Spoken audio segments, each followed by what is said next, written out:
Hello, everybody. Today we have real-world applications of expressions. So expressions can be used to find different dimensions. Dimensions, for example, could be the length and width of a classroom or the length and width of a garden.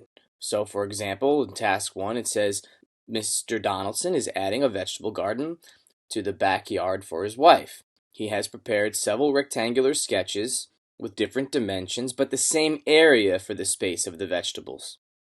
So, the area is always going to be the same, but we are going to have different dimensions down here. So it says in the space below, sketch different gardens that would generate the same area and include their dimensions. So I went ahead and started to sketch them for you. And this was actually pretty hard considering. So there's a couple different things I wanted you to consider. Is that in these sketches, the dimensions all have different numbers. So for example, the length of my first original dimension, which is up here, was a 2 by a 6x plus 12 figure, or simplified, when I use my distributive property, would be 2 times 6 is 12, and 2 times 12 is 24. So we're coming up with different dimensions using the length and the width. And the first box, for example, right here, can be used to find, for example, the factors of 12. So I used 12x and I found different factors. So in this one, I can use multiplication. So I did 2 times 6, right? So 2 times 6 would give me the area of this little box right here. And then for the second box, I did 2 times 12. So it gives me 2 times 12 here. So to form different dimensions, I can use different factors. So for example, the first box, another set of factors was 3 and 4, or, right, 3 times 4 is 12, or also 4 times 3 is 12. So we have 4 here times 3 is 12. And then for the second box, I did 4 times 6. So I had 4 times 6 using those factors. So on the second option here, we had 3 times 4, because remember these can be swapped, because now the width is a little bit shorter and the length of the box is a little bit longer. So I have 3 times 4, and I used the extra factor over here of 8, so it's 3 times 8 is 24. And for the third option, I made a really long rectangle, and I swapped the numbers from the original. So the original was 2 and 6 for the first box. So I swapped it to 6 and 2. Right? So I kind of just went the other way, 6 and 2. And then for the longer rectangular piece, I used my factors of 4 and 6, the factors of 24. So all the different factors of each part of this expression can be used to form different dimensions. Not easy, let me tell you. It was not easy to figure out.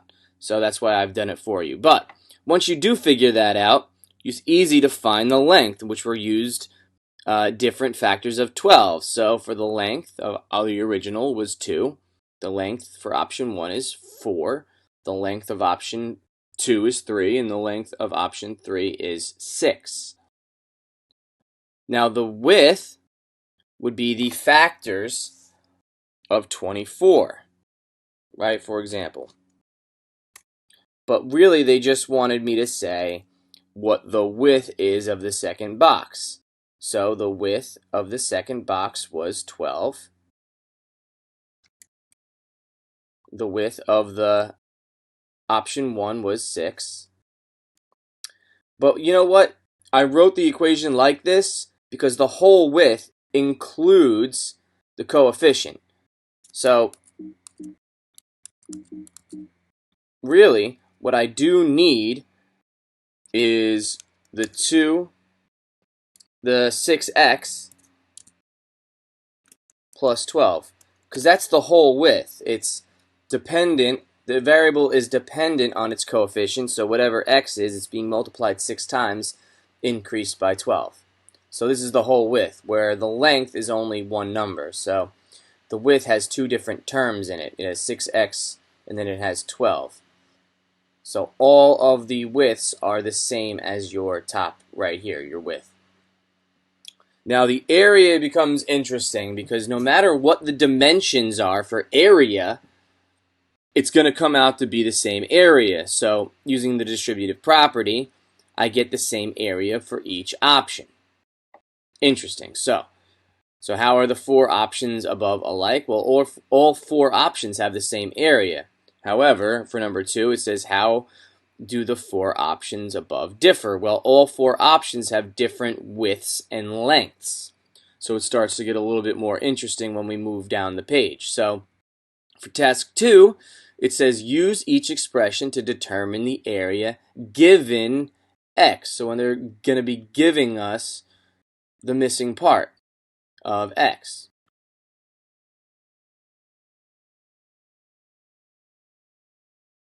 So we're going to be substituting here for x, and they wanted a verbal description, so I went ahead and wrote those in for you. A little bit tricky, but they want the verbal description of the original problem 2 being distributed to 6x plus 24. So, for example, the original could be said as double the product of 6 and a number. So doubling the product of 6 and this number would be 2 times 6x. And the number increased by 12, so it would be 2 times 12.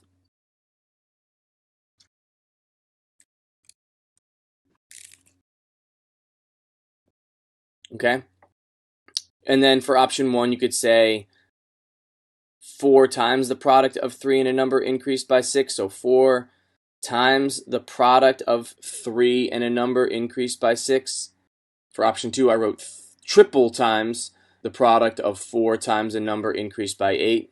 So it can get a little bit complicated. That's why I wrote these in for you. Not my favorite part of this worksheet. This worksheet was actually really hard. If I knew it was this hard, I probably would have eliminated it from your packet. So that's why I did most of it for you. But on the next part, this is actually probably the easier part. So for the original distributive expression, we had 2 being distributed to 6x plus 12. When I distribute, I get 12x plus 24. And now they tell us what x is. So I went ahead and substituted 15 for x. So then I have 12 times 15 plus 24, and it gives me 204 feet. So anyway, I figured out the dimensions using the distributive property. I end up getting the same area. And when I substitute 15 for x in each area using the different options, I come up with 204 feet squared no matter what. Even though the dimensions are the same, no matter what I plug in for x, I'm going to end up getting the same number.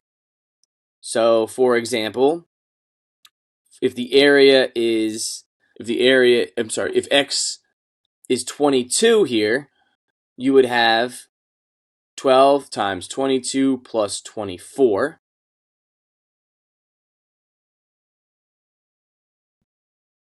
So I would have 12 times 22 plus 24. And that's going to give me 288.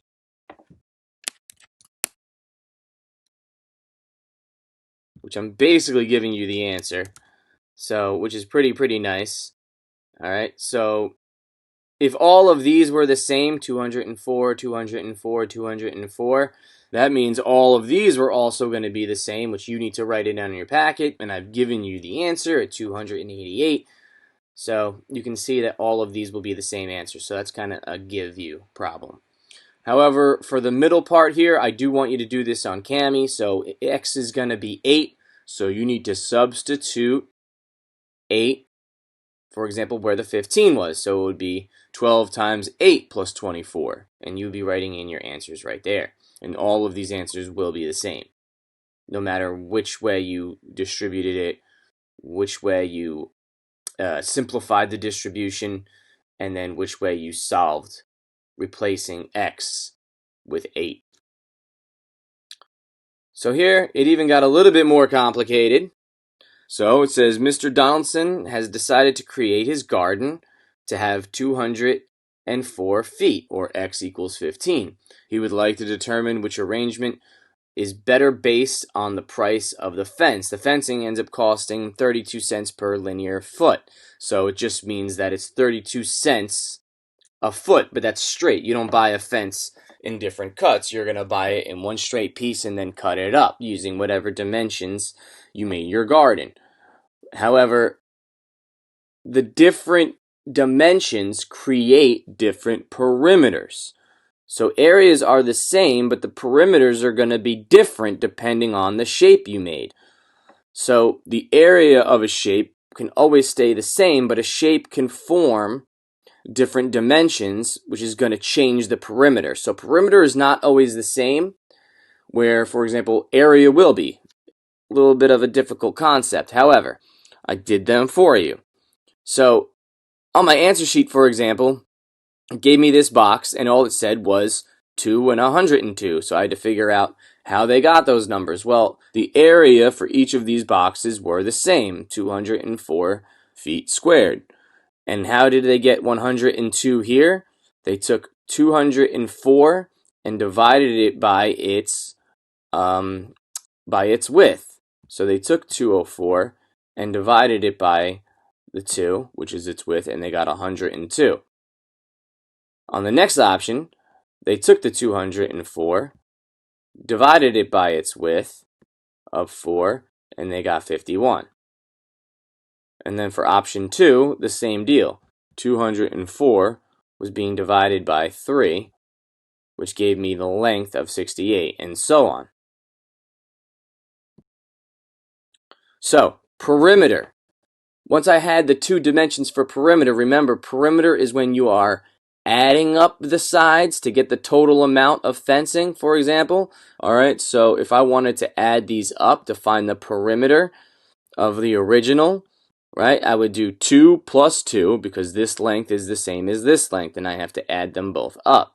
So I would do 2 plus 2, and then I would do the lengths. So it would be plus 102 plus 102, which would give me a total perimeter of 208 feet. So now I know how long the total length of this fence is, and I would be multiplying that by the amount of money each foot of fence costs. So in this case, it would be 208 times 32 cents, giving me a total cost of $66.50. Now you're going to see that it ends up changing. So again, I took the area and I divided it by 4 to get this 51.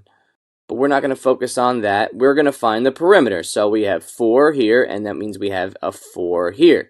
These are the same length because they are equal on both sides. And the same can be said about the top length of 51. So I have to add up all 4 of these numbers. So I'm going to go clockwise.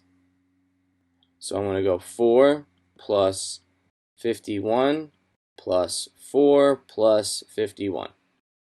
And it's going to give me 110 feet. That's how many total feet there are.